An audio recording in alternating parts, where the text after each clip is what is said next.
Welcome to the Deep Dive. We're tackling a fascinating article one of you shared called How to Gamble If You Must. Now, don't think we're about to tell you how to win big or anything. No, definitely not. What grabbed our attention is the surprisingly deep math behind, well, different ways people bet. Exactly. The article explores this using a simple but pretty elegant model called red and black. Red and black, okay. Yeah, imagine a game like a coin flip, where the odds are basically even, or maybe certain straightforward bets in roulette or craps, you know. Right, simple win-loss scenarios. Our goal today is really to understand how different betting strategies within this specific model affect your chances. Your chances of either hitting a specific financial target or, let's face it, losing everything, going bust. Right, the two extremes. And we'll be focusing on two main strategies the article lays out. First, there's timid play, which involves making small, consistent bets. Then, on the other end, bold play. Yes. Where you bet big, either everything you have or just enough to actually reach your goal. Right. And what's kind of remarkable is that even this really basic framework, it reveals these unexpected mathematical truths, things that go far beyond just gambling. Really? Like what?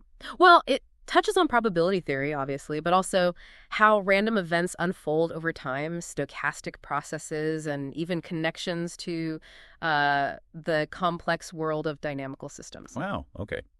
From just betting red or black. It's quite captivating, yeah, how this seemingly simple betting scenario lets us uncover these fundamental mathematical principles. So our mission for this deep dive then? Our mission, yeah, is to break down the probabilities of success with these different approaches, explore maybe how many rounds you might expect to play, and even touch on the intriguing idea of what the best way to gamble might be, mathematically speaking, of course. Okay, so let's get into the nuts and bolts then, this red and black model. The article sets us some really clear ground rules, right? It does. At its heart, it's a sequence of independent, identical games. Each round basically has two possible outcomes. You win or you lose. Simple enough. And critically, the stakes are even. If you win, you get back the amount you bet plus the win. If you lose, you just lose the amount you bet. Got it. And each outcome has a probability, yeah. Exactly. The article calls the probability of winning P, and the probability of losing is Q, which is simply 1 minus P. Right. Now, it's crucial to remember, as the article points out, that in actual casinos, that P, your chance of winning, it's usually a little less than 0.5, right? Absolutely. The house has that built-in advantage. So P 0.5 is the typical real-world scenario we're often dealing with. Okay. So the gambler starts with a certain amount of money. Let's call it X0. X0, yeah, the initial fortune. And they keep playing until one of two things happens. Either they reach a predetermined target amount, let's call it A. The goal. The goal, exactly. Or they run out of money and their fortune hits 0. That's ruin. Right. Game over either way. The game stops the moment either of those points is reached. It's what they call absorbing barriers. Absorbing barriers. Okay. So it's either hit your goal or go bust. And what the gambler naturally wants to do is, well, maximize their chances of hitting that target A before they hit 0. That's usually the primary goal. They might also be curious about, how long the game could last, maybe for entertainment value or something. But those two things, maximizing success and maximizing playtime, they don't always align, do they? No, not at all. As we'll see, they can actually conflict. And this setup, where your money goes up or down with each game until it hits 0 or A, you said that's a known concept. Yes, it's a classic example of what mathematicians call a random walk with absorbing barriers. It's a really fundamental idea in studying how things change randomly over time. Okay, cool. So with the basics in place, let's look at our first strategy, timid play. What's the deal here? Timid play is, well, pretty straightforward. You bet a small fixed amount. The article uses $1 as a simple example on every single game. Just $1 again and again. Right, until you either reach your goal A or you lose everything and hit 0. It's a very cautious step-by-step approach. Makes sense. Small risk each time. So how do we figure out the odds of actually reaching your target A with this sort of slow and steady method? Well, the article introduces this idea of a success function, which we can maybe call FXA. Okay. This is simply the probability of reaching your target A when you start with an initial amount X. Right, the chance of winning from where you are now. Exactly. And by thinking about what happens in the very first game, you either win $1 or lose $1, and using some recurrence relations, we can actually find a formula for this probability. Okay, lay the math on us. What does this success function, FXA, tell us? Well, it really hinges on whether the game is fair. So P equals 0.5 or unfair. P is not 0.5. Okay. Case 1, fair game. If the game is fair, so p equals 0.5, your probability of reaching the target is simply x divided by a. Oh, just the ratio. Yeah, your starting money divided by your goal amount. So if you start with $50 and want to get to $100 in a fair game, your chances are 50 over 100, or 50%. That feels pretty intuitive, actually. Halfway there, half the chance. It does for a fair game. But what happens when the odds are stacked against you? When p is less than 0.5, which, like we said, is typical in casinos. Yeah, the unfair case. What then? Here's where things get really interesting and maybe a bit depressing for the gambler. If the game is unfair, the formula for fxa looks like this. It's qp raised to the power x minus 1 divided by qp raised to the power a minus 1. Okay, that looks less intuitive. What does it mean? What it shows is that because q is bigger than p in an unfair game, that ratio q is greater than 1. Right. And as your target A gets bigger, that denominator grows much, much faster than the numerator. So the probability gets smaller. It gets incredibly small, Yeah. especially if your target A is much higher than what you start with, x. Your probability of actually reaching that target with timid play becomes vanishingly low. As A gets bigger, your chance of success just plummets towards 0. It's like trying to climb a very slippery slope. The higher you aim, the more likely you are to slide all the way back down to 0. Ouch. So slow and steady in an unfair game might just mean a slow and steady slide into ruin? That's bleak. It often is, mathematically speaking. What about the flip side? What if you're playing a game where the odds are actually in your favor? You found some advantageous game where p is greater than 0.5. Well, in that case, the formula tells us the opposite.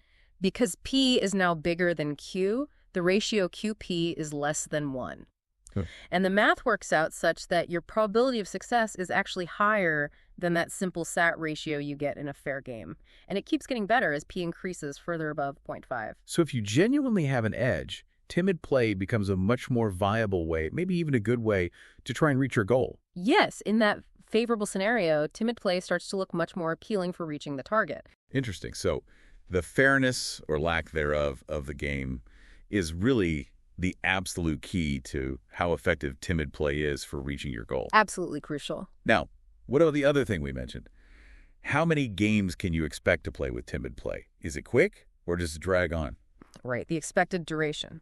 The article also looks at the expected number of games before you either hit your target A or go broke at 0. Let's call this GXA. Oh, GXXA. And again, the results are different depending on whether the game is fair or unfair. And what does that look like? Are we talking a few rounds or potentially a very long time? Potentially very long. In a fair game, POAPes turns out to be given by x multiplied by a minus x. X times a minus x. So think about it. If you start with just $1 and you're aiming for $100, the expected number of games is 1 times 100 minus 1.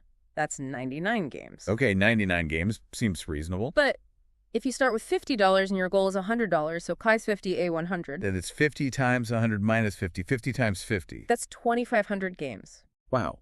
2,500 games on average just for a 50-50 shot of doubling your money in a fair game. Exactly. Even in a perfectly fair game, you could be playing for a surprisingly long time with timid play.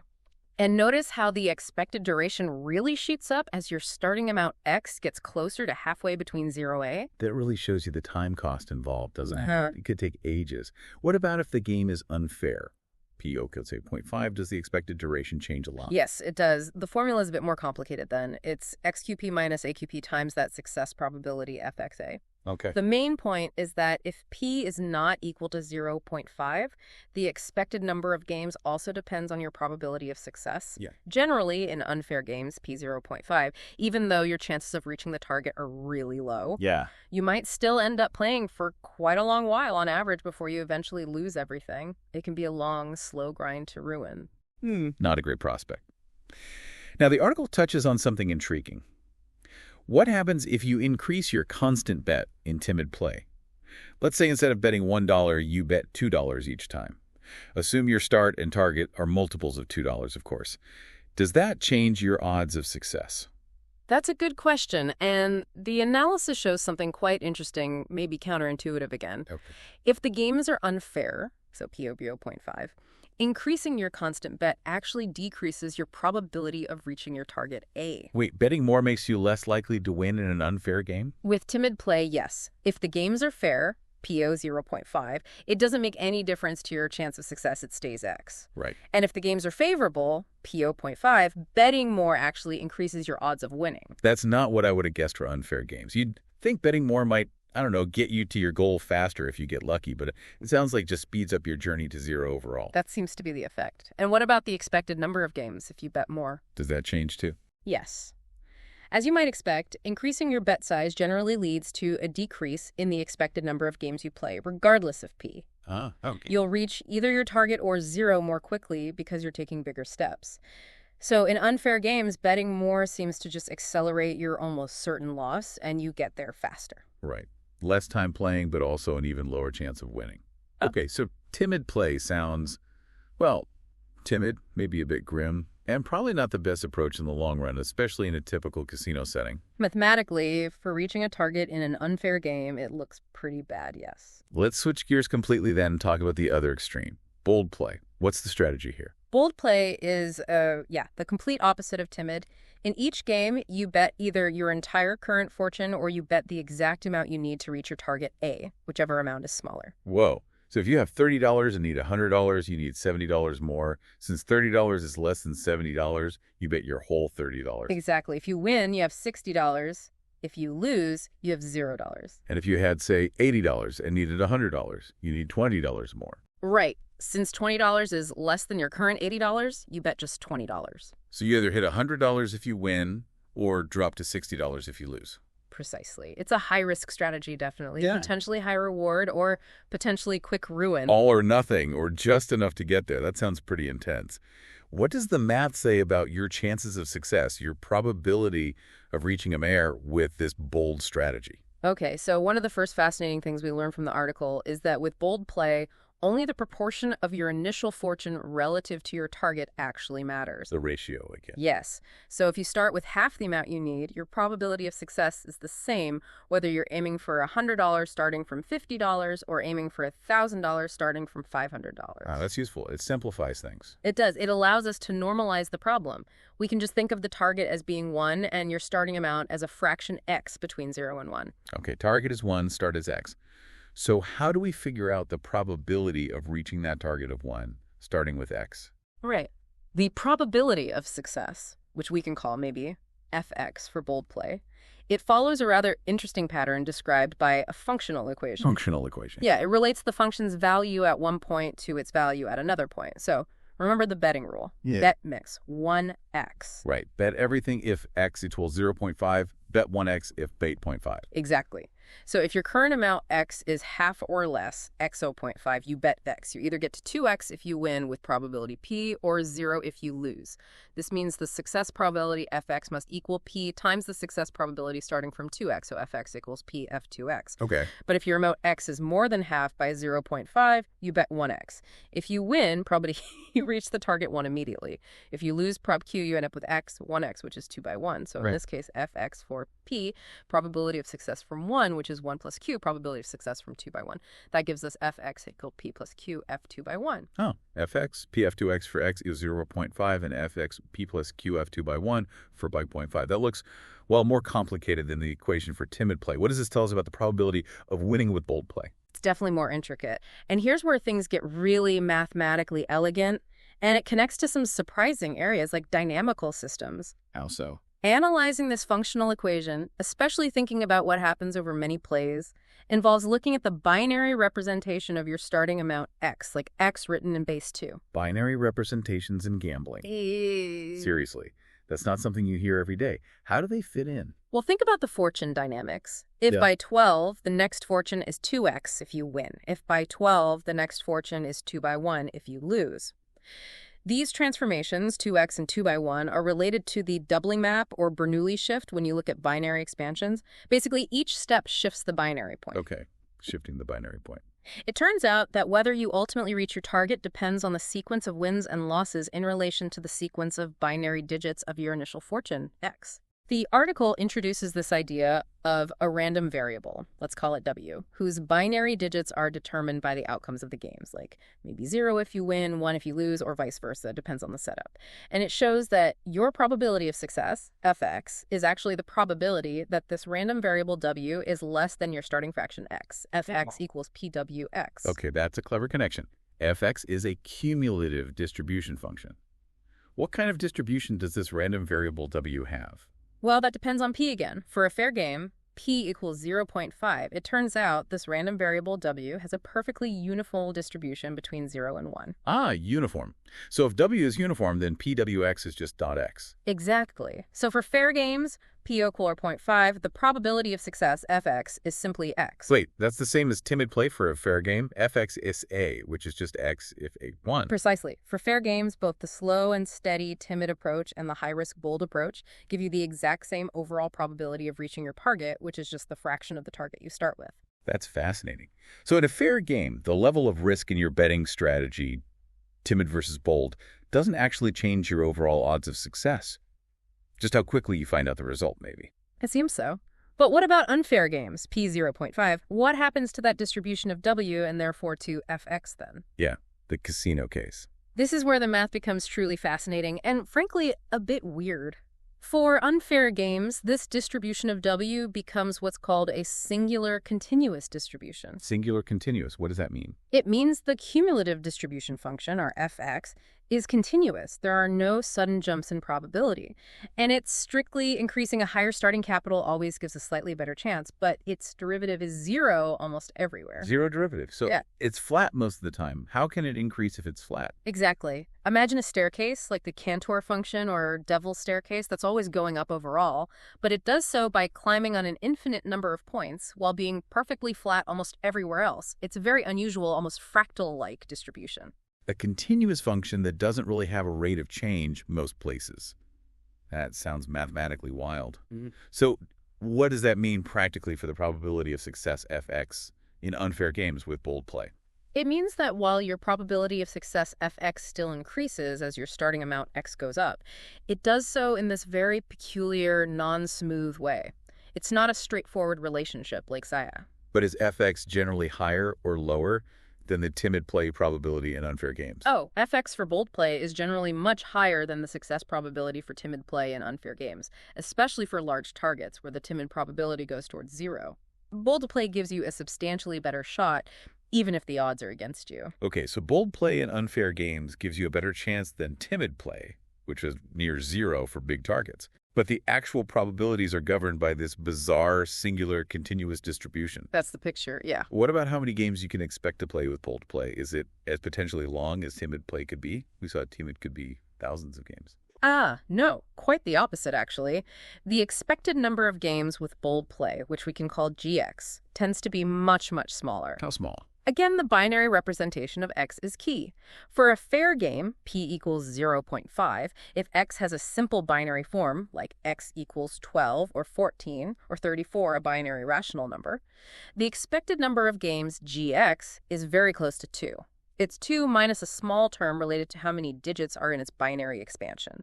If x is irrational or has a complex binary form, gx is exactly 2. Generally around 2 games, for fair games with bold play. On average, yes. That's incredibly short compared to the potentially thousands of games in timid play for the same fair scenario. It really is. It highlights the high-risk, quick outcome nature of the bold strategy. You find out if you win or lose very quickly. Makes sense. You're betting big chunks of your money. Exactly. Bold play is a much faster strategy. You're likely to reach your target or be ruined very quickly. For unfair games, p equals 0.5, there's also a formula for the expected number of games, gx, again involving the binary representation and the probabilities p and q. It's more complex, but it also generally remains relatively small compared to timid play. Okay, so high risk, potentially higher reward than timid in unfair games, much faster outcome either way. Now, the article then moves on to this concept of optimal strategies. What does it mean for a gambling strategy to be optimal in this context? An optimal strategy, is defined as one that gives you the highest possible probability of reaching your target fortune A, starting from X, compared to any other conceivable betting strategy you might use given the same rules of the game, the same P. So it's the strategy that maximizes FX your chance of success. Precisely. No other strategy can give you a better chance. And does an optimal strategy always exist? And is it always just one unique strategy? Good questions.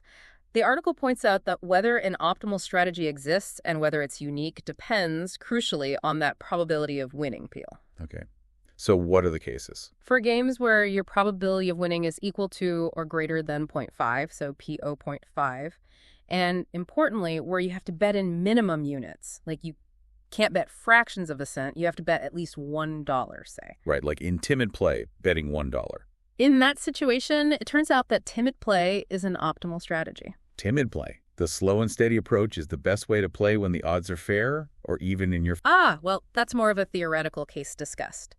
If you have a game where the odds are strictly in your favor, P 0.5, and you can bet arbitrarily small amounts, the optimal success probability is actually 1. You can theoretically guarantee a win by making incredibly small bets relative to your fortune, essentially ensuring you never risk ruin but always make progress on average. It might take forever, but mathematically you can guarantee reaching the target. But again, that's not very practical. Right, requires infinite time and infinite divisibility of money. So let's get back to the more realistic scenario of unfair or fair games. POS 0.5. What's the optimal approach then?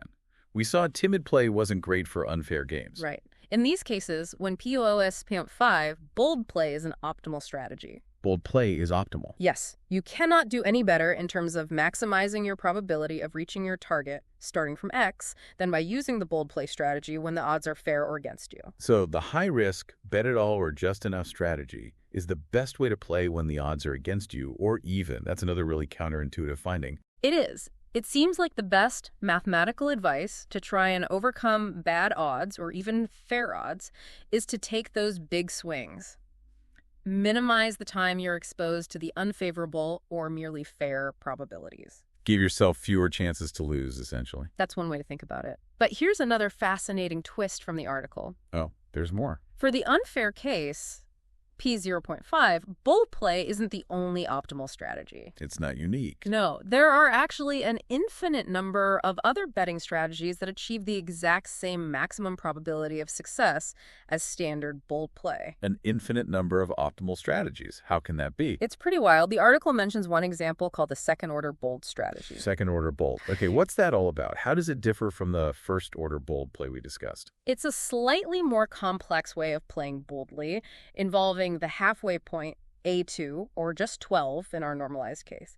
If you start with less than half your target by 12, you play boldly, but your intermediate goal is just to reach the halfway point, 12, without hitting 0. If you start with more than half by 12, you play boldly, but the goal is to reach the full target 1 without ever dropping below the halfway point 12. And what if you land exactly on the halfway point, X was 12? If you happen to be exactly at the halfway point, you make a specific bet. Typically betting half your money, so betting 14 of the total target A. That sounds more intricate than just bet minimum of X and 1X. Does this second-order strategy give you a better chance of winning than the standard bold play? Surprisingly, no. The analysis shows that the second-order bold strategy results in the exact same probability of success, Fx, as the standard bold play, which means since standard bold play is optimal, then second-order bold must also be optimal. Exactly. It achieves the same maximum possible success probability. Wow. And you can keep going. You can define a third-order bold strategy based on hitting quarter points in fourth order and so on, creating an infinite sequence of these higher-order bold strategies. And guess what? They're all optimal, too, for unfair games. Correct. All of them achieve the same maximal probability Fx when P 0.5. That's incredible. So for unfair games, you have this whole family of best ways to play, not just one single prescription. Precisely. And what's interesting is that while they all share the same optimal success probability, these different higher-order bold strategies can have different expected numbers of games played, GXX. So they offer different risk profiles or experiences, even though the ultimate chance of winning is the same. Exactly. They might involve different volatility or average playtime, offering different trade-offs even while being optimal in terms of success chance. It reveals a really rich mathematical structure hidden within this simple gambling scenario. That's a really deep mathematical insight coming from such a simple setup. Just win or lose, bet big or small. Absolutely. It really underscores how even a seemingly straightforward scenario like red and black can lead to these profound and unexpected mathematical results. It connects, as we said, to diverse fields, probability theory, stochastic processes, dynamical systems like the doubling map, and even the really fine intricacies of real numbers themselves, especially their binary representations and things like singular distributions. Well, this has truly been a fascinating deep dive into the math behind these gambling strategies. Let's try to quickly summarize some of the key takeaways for everyone listening. Sounds good. I think the first major point is about unfair games, P 0.5, which again are what you typically find in casinos. In those situations, timid play small constant bets is generally a very poor strategy if your goal is to reach a significantly higher target. Eventual loss becomes highly likely. Right, the math showed the probability of success plummets towards zero. Whereas bold play, while definitely carrying a higher risk of quick loss, mathematically offers the best possible chance of reaching your target in such unfair games, even if that maximum probability might still be low depending on P and your starting capital.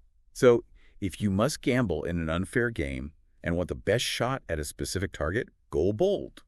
But we also learned this really counterintuitive thing. The non-uniqueness. Yeah, that when the odds are against you, P 0.5, there isn't just one single best way to gamble boldly. There's this whole range, maybe an infinite number, of optimal strategies like the higher order bold plays that can give you that same top probability of success. Right. They just might differ in other aspects, like how long you expect to play or the path your fortune takes. And it's crucial to remember, as you said at the start, the main point of the article and our discussion isn't really to advise anyone on how to gamble successfully. No, not at all. It's much more about illustrating the beautiful and often surprising mathematics that emerges from this relatively simple model. It demonstrates these cool connections to fundamental concepts in probability, random processes, the behavior of simple mathematical functions, and even the complexities hidden within the number system itself. It's amazing to think that something as seemingly simple as betting on red or black, win or lose, can reveal such profound mathematical insights with links to fractals and binary code. It really is. And as the article suggests, these underlying principles, thinking about random walks, probabilities of hitting boundaries, the effects of different step sizes, these ideas, can be applied to a much wider range of situations beyond just gambling. Like anytime you're making a series of decisions where the outcome has some uncertainty. Exactly. Anytime there's sequential decision-making under uncertainty, whether it's in finance, project management, maybe even certain biological processes, similar mathematical concepts can come into play. So this deep dive really encourages you, the listener, to maybe consider the probabilities at play in any decision you make where the outcome isn't guaranteed. While our focus was very specifically on this gambling model, the mathematical framework we've discussed gives you tools for thinking about uncertainty and strategy in many different areas of life. So maybe the next time you encounter a game of chance, or even just a risky decision in your daily life, you can take a moment to appreciate the hidden mathematics that might be involved. Yeah, it might not tell you exactly what to do, but it could certainly give you a deeper understanding of the odds you're facing and how your approach might influence the outcome. A great thought to end on. Thanks for joining us on this deep dive. My pleasure. Until next time, keep exploring.